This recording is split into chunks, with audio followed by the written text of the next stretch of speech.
तो आओ बात करते हैं। चैप्टर का नाम क्या बताया? Basic concepts of macro economics. और टॉपिक का नाम क्या है? Domestic territory.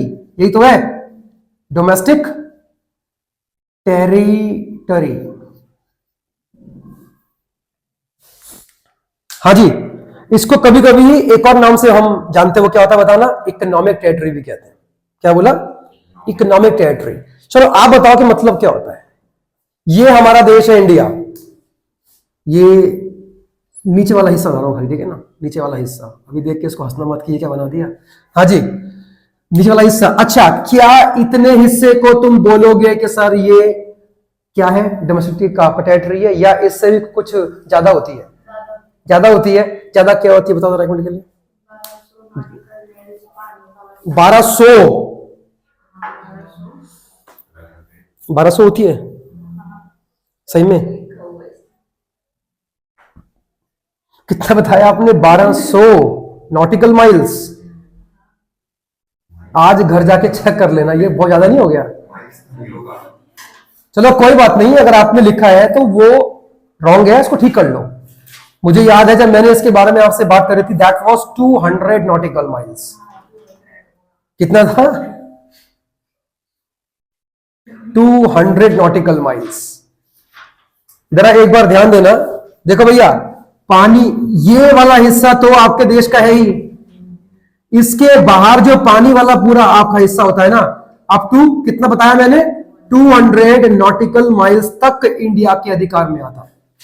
मतलब इसके अंदर जो भी काम होगा वो इंडिया का डोमेस्टिक टेरिटरी का पार्ट माना जाएगा। ये पॉइंट क्लियर हुआ नहीं हुआ? अच्छा, 200 नॉटिकल माइल्स के बाद क्या होता है सर? इंटरनेशनल वाटर की स्टार्टिंग हो जाती है। क्या बोला मैंने? इंटरनेशनल क्या बोला? वाटर्स की स्टार्टिंग हो जाती है। सर यहां पर तो आप जो चाहे कर सकते हो, कोई कुछ नहीं बोलेगा आपसे। लेकिन अगर आप इसके बाहर जाते हो, कहने का मतलब है कि आप कहां जाते हो? इंटरनेशनल वाटर्स के अंदर, तो आपको इंटरनेशनल ऑर्गेनाइजेशंस का पहले राइट या परमिशन मांगना पड़ता है। ये सर हम यहां पर जाके भी क्या अपना बिजनेस वाली कोई इकोनॉमिक एक्टिविटी कर सकते हैं या नहीं? अच्छा, ये अधिकार तुम्हें कौन देगा? मैंने क्या बोला? International organisations such as WTO, world trade organisation, वो आपको इसका राइट दे सकता है कि सर इसके बाहर जाके अपना कोई भी इकोनॉमिक एक्टिविटी कर सकते हो। बात समझ में आ रही है? चलो थोड़ा सा इसके बारे में हम लोग बात कर लेते हैं कि आप अगर इंडिया की ही बात करते हो तो सर इंडिया का ये जो पूरा का पूरा पार्ट है, ये इंडिया का डोमेस्टिक टेरिटरी का पार्ट माना जाता है, इसमें हमें कोई शक नहीं है। और इसके अलावा आपने क्या जान लिया सर अभी? 200 नॉटिकल माइल्स। अच्छा, नॉटिकल माइल्स का मतलब क्या होता है जानते हो? What is nautical miles? जमीन की दूरी नापी जाती है किलोमीटर्स में, लेकिन जो पानी की दूरियां होती है ना, वो हमेशा नॉटिकल माइल्स के अंदर क्या होती है बोलो? मेजर की जाती हैं। चलो इसके ऊपर थोड़ा सा हम लोग ध्यान दे देते हैं। कहते हैं कि सर डोमेस्टिक टेरिटरी के अंदर किन किन बातों के बारे में हम लोग जानने वाले हैं। पहला जरा पढ़ना, क्या लिखा है? Ships and aircraft owned and operated by the normal resident between 2 और मोर कंट्रीज। जरा थोड़ा सा इसके ऊपर ध्यान देना, लिखा क्या है? क्या लिखा है? Ships and aircraft. हाँ जी, शिप का मतलब क्या होता है? What is a ship? Ship and aircraft, आपको ये बात अच्छे से मालूम होनी चाहिए। एयरक्राफ्ट और एरोप्लेन में बहुत फर्क होता है। बताओ क्या डिफरेंस है? एरोप्लेन बहुत बड़ा होता होगा, एयरक्राफ्ट बच्चा होता होगा। कैसा है? नहीं, क्या डिफरेंस है? और जहां तक मैं मानता हूं, जहां पे इन लोगों ने लिखा है ना शिप, इसकी जगह पे और क्या वर्ड आना चाहिए था? वेसल्स। क्या था? वेसल्स। लेकिन शिप में और इसमें क्या डिफरेंस है बताओ जरा एक बार। शिप का मतलब होता है सर एक ऐसा पानी वाला जहाज जिसमें पैसेंजर्स होते हैं। ये क्या होता है सर? जिसमें गुड्स होते हैं, सामान। फर्क है। वैसे ही एक होता है एरोप्लेन, एक क्या होता है? एयरक्राफ्ट। अब डिफरेंस मेरे ख्याल से आपको एकदम मालूम पड़ गया होगा। Aeroplane are made for the passengers, aircraft is made for the goods. सामानों के लिए बनता है क्या? एयरक्राफ्ट। इसका मतलब साफ है कि इसने शिप के अंदर क्या भी मान लिया है? वेसल्स भी मान लिया है। और एयरक्राफ्ट को उसने एरोप्लेन ही मान लिया है।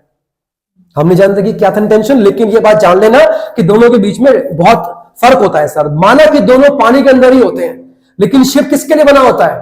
पैसेंजर्स के लिए बना होता है। वेसल्स किस लिए बने होते हैं? ओनली फॉर गुड्स के लिए बने होते हैं। बात समझ में आती है? जरा पढ़ने का लिखा है, ships and aircraft owned and operated by the normal resident.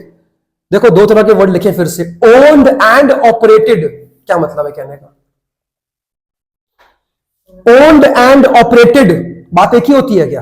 Owned means किसी चीज का मालिक होना, और एक क्या लिखा है वर्ड? ऑपरेटेड। मतलब क्या है? मालिक भले ही ना हो, लेकिन हमने उस चीज को रेंट पे लिया हुआ है, उसे क्या बोलते हैं? ऑपरेट करना। बात समझ में आ रही है? कहने का मतलब यह है कि सर कोई भी ऐसा काम, चाहे वो शिप हो या एयरक्राफ्ट हो, और उसका कोई मालिक हो जो इंडिया का हो, या ऐसा कोई आदमी हो जो कहां का है? इंडिया का ही है, लेकिन उसने उस चीज को, शिप को या उस एयरप्लेन को भाड़े पे लिया हुआ है। क्या लिखा है? Owned and operated by a normal resident of India. अच्छा एक बात बताओ, मैं आपको एक यहां पे एग्जांपल देता हूं। एयर इंडिया, एयर इंडिया का नाम सुना है? बताओ उसका मालिक कौन है? इंडिया ही है, टाटा ग्रुप्स। करीबन 75% शेयर्स किसके पास है? टाटा के पास है। 25% किसके पास है? सिंगापुर के पास है, सिंगापुर एयरलाइंस के पास है। जानते हैं ये बात? तो भैया इसके हिसाब से इसका मालिक कौन होगा? टाटा ग्रुप मालिक हुआ। बात समझ में आ रही है? टाटा ग्रुप इंडिया के लिए नॉर्मल रेजिडेंट है। अब मान लेते हैं कि एयर इंडिया का प्लेन सिंगापुर से कहां जा रहा है? मलेशिया जा रहा है। सिंगापुर से मलेशिया, उसका पायलट भी इंडिया का ही है। कहां का माना जाएगा वो प्लेन? वो इंडिया का माना जाएगा। क्यों सर? उसे ऑपरेट और ओन करने वाला एक इंडियन है। कौन? टाटा। पॉइंट समझ में आ रहा है नहीं आ रहा है? बोलो भाई। एक प्लेन ऑस्ट्रेलिया से जा रहा है, आपका न्यूजीलैंड जा रहा है, वो प्लेन इंडिया में नहीं है, ऑस्ट्रेलिया में खड़ा है और जा कर रहा है न्यूजीलैंड जा रहा है। कहां का है पायलट? इंडिया का है। अगेन उसका मालिक कौन है? एक इंडियन है, जो कि एक नॉर्मल रेजिडेंट है। अब बताओ वो प्लेन भी कहां का माना जाएगा? वो इंडिया का ही माना जाएगा। ये कॉन्सेप्ट है इसके पीछे का।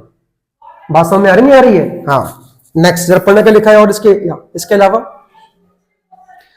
fishing vessels, oil and natural gas rigs and floating platforms operated by the residents of a country in the international waters where they have exclusive rights of the operations। मतलब क्या कहने का? जरा ध्यान से पढ़ो क्या लिखा हुआ है। क्या होती हैं फिशिंग वेसल्स? सर ऐसे जहाज जिसमें आप मछलियां पकड़ते हो। कभी आपने देखा होगा बड़े बड़े होते हैं शिप्स, जो खाली कौन से काम के लिए होते हैं? आपकी फिशिंग्स के लिए होते हैं बस, है ना? ये उसकी बात हो रही है। Oil and natural gas rigs, ये क्या होते हैं पता है? आपकी जानकारी के लिए यहां पर एक बात बोलना चाहूंगा। इंडिया के पास इस समय कितने नेचुरल गैस रिग्स हैं? अच्छा ये क्या होते हैं? सर ऐसी मशीन्स, ऐसे यंत्र जो आपको ये शो करते हैं कि पानी के नीचे नेचुरल गैस है, पानी के नीचे पेट्रोल है। इस तरह की मशीन्स भी आती हैं, और उसका नाम क्या होता है? बोलो। रिग्स कहते हैं, oil and natural gas rigs. India के पास इस समय कितने रिग्स हैं? 0। पता है क्यों? एक की आप जानते हो कि वैल्यू कितनी होगी? एक एस्टिमेट लगाओ, एक रफ आइडिया मैं आपको दे रहा हूं। 50,000 करोड़। कितना बोला? 50,000 करोड़। रिलायंस पेट्रोलियम का नाम सुना है? रिलायंस पेट्रोलियम, सर वो भी निकालते हैं पेट्रोल, उनके पास है अपने रिग्स हैं। अपने तो खैर नहीं है, लेकिन रेंटेड है। और बताओ उसका एक दिन का रेंट कितना होगा? 1 CR। सोचो जरा एक बार। कहते हैं ऐसे नेचुरल गैस के रिग्स भी अगर कहीं पानी में है ना, और उनका मालिक अगर कौन है? एक इंडिया का नॉर्मल रेजिडेंट है, तो सर वो भी इंडिया की डोमेस्टिक टेरिटरी का पार्ट माना जाएगा। कुछ पॉइंट हुआ क्लियर नहीं हुआ? जरा फिर से पढ़ो एक बार। फिशिंग वेसल्स, कोई भी ऐसी शिप या जहाज जो किसके लिए काम कर रहा है? फिशिंग के लिए काम कर रहा है। नेचुरल गैस का कोई रिग या फ्लोटिंग प्लेटफॉर्म, तैरती हुई कोई भी चीज हो, ठीक है ना? ऑपरेटेड बाय द, क्या लिखा है? Resident of a country in the international waters where they have exclusive rights of operation. इस पूरी लाइन का मतलब बताओ क्या है? मैंने आपसे क्या बोला, अगर ये रिक्स कहां लगे होते, 200 नॉटिकल माइल्स के अंदर लगे होते, फिर तो राइट्स की कोई हम बात ही नहीं करते, क्योंकि वो तो हमारा एरिया है। लेकिन वो बात कर रहा है, इसकी बात नहीं कर रहा है, टॉकिंग अबाउट इंटरनेशनल बॉडीज की बात कर रहा है, जो कि 200 नॉटिकल माइल्स के बाहर आता है। मतलब इसके अगर बाहर जाओगे ना सर आप, तो यहां पे कुछ भी ऑपरेट करने के लिए पहले आपको परमिशन लेनी पड़ेगी। इसका मतलब है कि आपके पास एक्सक्लूसिव राइट्स होने चाहिए। यहां तक तो हमारे पास राइट्स है ही, लेकिन अगर इसके बाहर जाके कोई भी काम करते हो सर, कोई भी floating platform, oil, natural gas का रिग अगर यहां पे आपने लगा रखा है, या आपका कोई भी जहाज जो फिश पकड़ता है, अगर इतने एरिया से बाहर खड़ा है, तो सर वहां पे खड़े होने के लिए भी उसको एक्सक्लूसिव राइट चाहिए। और अगर राइट है तो वो आपके डोमेस्टिक टेरिटरी का पार्ट माना जाएगा। बात समझ में आ रही है? चलिए एक बात बताओ, रिलायंस वाले ने यहाँ पे अपने नेचुरल गैस के रिग्स लगा रखे हैं, कुछ ऐसा ही होता है, वो पानी के अंदर होता है एकदम डीप तक। क्या ये वाला एरिया जो मैं बात कर रहा हूं, क्या इतने एरिया से बाहर है? हाँ सर। इसका मतलब है कि इसके बाहर जाते ही इसको एक्सक्लूसिव राइट के लिए अप्लाई करना पड़ेगा। तो इसने अप्लाई किया होगा किससे? WTO से। मान लो कि राइट मिल गए, तो सर अब जहां पर इसका ये रिग लगा हुआ है ना, ये बाहर जो लगा है, इसके बाहर लगा हुआ है, ये भी इंडिया का डोमेस्टिक टेरिटरी का पार्ट माना जाएगा, जब तक कि उसके राइट्स क्या नहीं होते, एक्सपायर नहीं होते। 5 साल के लिए राइट है उसके पास, तो सर 5 साल के लिए इतना वाला एरिया भी क्या होगा, इंडिया का डोमेस्टिक टेरिटरी का पार्ट माना जाएगा। मतलब ये कोई इलीगल एक्टिविटी नहीं हो रही है। अच्छा, इसके बाहर होता, बिना अप्रूवल के होता, तब पहले वहां से आती वार्निंग्स। क्या आती? आप लोगों ने एक देखी होगी फिल्म, पिक्चर का नाम है KGF नंबर 2 जो आया पार्ट उसका। रॉकी उसमें लास्ट टाइम क्या कर रहा होता है, जा रहा होता है जाके आपका शिप के अंदर बहुत सारा गोल्ड होता है, गोल्ड उसके पास। तो वहां से क्या आती है announcement, you are about to enter into international waters, अपने इंजन बंद करो, अदरवाइज हम लोग तुमको फायर कर देंगे, हाँ तुमको उड़ा देंगे। होता है लास्ट में जब आते हैं, हाँ प्लेन लेके आते हैं, उसके शिप को एकदम ब्लास्ट कर देते हैं और रखते हैं, क्योंकि वो इतने वाले एरिया से बाहर निकल जाता है और वहां जाने का उसके पास राइट नहीं है सर, इसलिए ब्लास्ट हो जाएगा आपका, आपको गोला मार देंगे वो ऊपर से, क्या कहते हैं उसको, बॉम्ब मार देंगे आपके ऊपर, इसके अंदर नहीं मार सकते वो बिल्कुल भी। क्लियर हुआ नहीं हुआ? ये था पूरा कॉन्सेप्ट। देखो ना, दे हैव क्या लिखा है, एक्सक्लूसिव राइट्स ऑफ ऑपरेशंस। जरा पढ़ना क्या लिखा है लास्ट वाला, embassies, consulates and military establishments of a country located abroad। ये क्या है? एम्बेसी क्या होती है? क्या इंडिया की एम्बेसी इंडिया में हो सकती है? नहीं हो सकती। क्या बात कर रहे हो? अबे इंडिया की एम्बेसी क्या इंडिया में नहीं हो सकती? जवाब है नहीं हो सकती।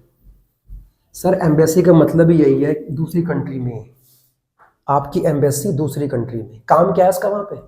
इंडिया की एम्बेसी अगर जापान में है तो क्या कर रही है वहां पे? इंडिया की एम्बेसी जापान में, क्यों? एम्बेसी का सिर्फ एक काम होता है, आपकी कंट्री के उस कंट्री के साथ में अच्छे रिलेशनशिप्स को बिल्ड करना है, बस।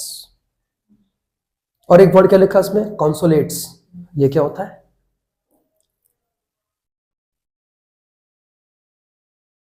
कॉन्सुलेट्स का मतलब होता है कि सर एम्बेसीज का ही वो पार्ट होता है ये, जो उस देश के लोगों को अपने कंट्री जाने के लिए मोटिवेट करता है। हमारे जैसे मान लेते हैं ऑस्ट्रेलिया की एम्बेसी इंडिया में, सॉरी एम्बेसी कह रहा हूं, ऑस्ट्रेलिया का एक कॉन्सुलेट कहां पर है? इंडिया में है। तो इंडिया में रह के काम क्या होगा उसका? ऑस्ट्रेलिया घूमने जाओ, वहां बहुत अच्छी चीजें हैं, बिजनेस करना है ऑस्ट्रेलिया में करो, पढ़ना है ऑस्ट्रेलिया जाओ। क्यों कर रहा है वो ऐसा? ऐसा करने का फायदा क्या है? फायदा क्या मिलेगा ऑस्ट्रेलिया को? सर अब जब लोग बाहर से आएंगे तो अपने साथ क्या लेकर आएंगे? फॉरेन करेंसी लेके आते हैं, उस कंट्री का ट्रेड बढ़ता है। बात समझ में आ रही है?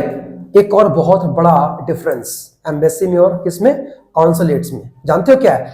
एम्बेसी हमेशा उस देश की राजधानी में होती है, कैपिटल। न्यू दिल्ली में जितनी भी कंट्रीज की एम्बेसीज है तुम्हें कहां मिलेंगी? न्यू दिल्ली में मिलेंगी। जापान में इंडिया की एम्बेसी कहां मिलेगी? टोक्यो में।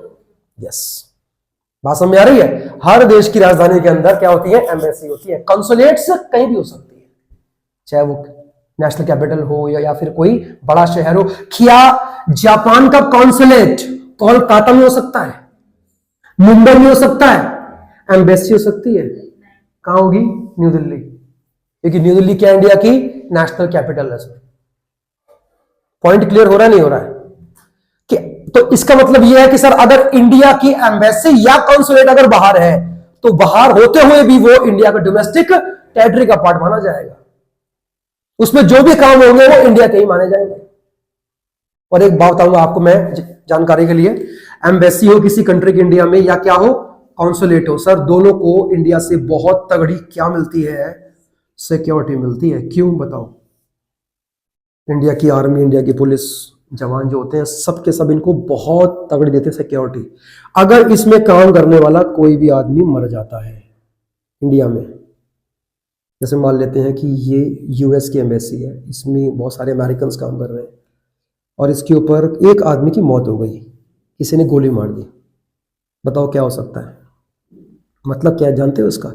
यूएस की एम्बेसी इंडिया में है और एक इंडिया के आदमी ने एम्बेसी में काम करने वाले आदमी को शूट कर दिया, उसकी ऑन द स्पॉट ही मौत हो जाती है। अब बताओ मतलब क्या है इसका? रिलेशंस क्या हो जाएंगे? खराब हो जाएंगे सर, दोनों कंट्रीज के बीच में वॉर हो सकता है। इतनी बड़ी बात है ये, क्या मान रहे हो? अमेरिका की एम्बेसी इंडिया में मतलब क्या? इसमें काम करने वाला हर एक आदमी इंडिया के लिए गेस्ट है, और गेस्ट को ट्रीट कैसे करते हैं पता है? आपने बहुत सारी देखी होगी फिल्म्स पहले की, आपने एक फिल्म देखी होगी शायद, पिक्चर थी पद्मावती, देखी होगी। पद्मावती में क्या होता है कि अलाउद्दीन जो होता है, क्या नाम था उस एक्टर का, नाम क्या था? रणवीर सिंह। रणवीर सिंह का एक राजदूत उनके पास जाता है और उनके उसके हाथ में कुछ होता है ऐसे करके, पढ़ता है उसके वहाँ पे स्पेशली खड़ा होके कि अलाउद्दीन जो है ये चाहते हैं कि आप अपनी जो वाइफ है पद्मावती, उनको एक बार देखने की इच्छा है उनकी, दिखा दीजिए, और अगर आपने ये उनका मतलब प्रस्ताव नहीं माना तो जंग के लिए तैयार हो जाइए। वो तैयार नहीं था, उसने कहा कि हम जंग करेंगे। उसका एक तो आदमी है ही उसके पास, तो मार दो उसको, मार दो उसको स्पॉट है, लेकिन आप ऐसे नहीं मार सकते, ये जंग का उसूल होता है। नहीं, अब वो बिल्कुल सेफली वहां से जाएगा और वहां जाके बोलेगा कि राजा ने आपके प्रस्ताव को मना कर दिया है, मतलब वॉर है, लेकिन वहां पर वो उसके राजदूत को मार नहीं सकता। नहीं हुआ, वैसे ही होता है सर। ये भी कौन है? अपने कंट्री का राजदूत है। इसकी मौत का मतलब जानते हो क्या है? कंट्रीज के बीच में वॉर हो सकता है। It's a very serious issue, तो इसीलिए इनको सिक्योरिटी मिलती है बहुत तगड़ी। कभी आप जाकर देखना, आम आदमी की तो एंट्री नहीं है वहां, बिल्कुल भी आस पास भी नहीं घूमना आपने, वहां पे आस पास भी नहीं। क्यों घूम रहे भाई? यहाँ पे निकलो, यहाँ से चलो, ऐसा है वहां पे। बात समझ आ रही नहीं आ रही है? ये इसका मतलब है। हाँ जी, तो पॉइंट क्लियर हुआ नहीं हुआ? दूसरी कंट्री, अच्छा एक पार्ट रह गया इसमें बताना, क्या लिखा है? Military establishments. ये क्या होता है? इंडिया की आर्मी अमेरिका चली गई और अमेरिका की आर्मी के साथ मिलकर वहां पे प्रैक्टिस कर रहे हैं। क्या बोला मैंने? इंडिया की आर्मी कहां चली गई? अमेरिका चली गई, और वहां पे अमेरिका की आर्मी के साथ प्रैक्टिस कर रहे हैं। सर भले ही वो कहां पर है? अमेरिका में, लेकिन इंडिया की आर्मी हमेशा इंडिया की डोमेस्टिक टेरिटरी का पार्ट मानी जाएगी। ये आपको ध्यान रखना है। बात समझ आ रही है? क्या इसका उल्टा पॉसिबल है? अमेरिका की आर्मी इंडिया में आई और इंडिया की आर्मी के साथ ही प्रैक्टिस कर रही है। वो इंडिया में है लेकिन कहां की मानी जाएगी? Normal resident of America. नहीं हुआ क्लियर? अरे बोलो भाई। बस और तो इसमें कुछ भी ऐसा खास नहीं है, बाकी तो आप जानते ही हो सब कुछ, ठीक है।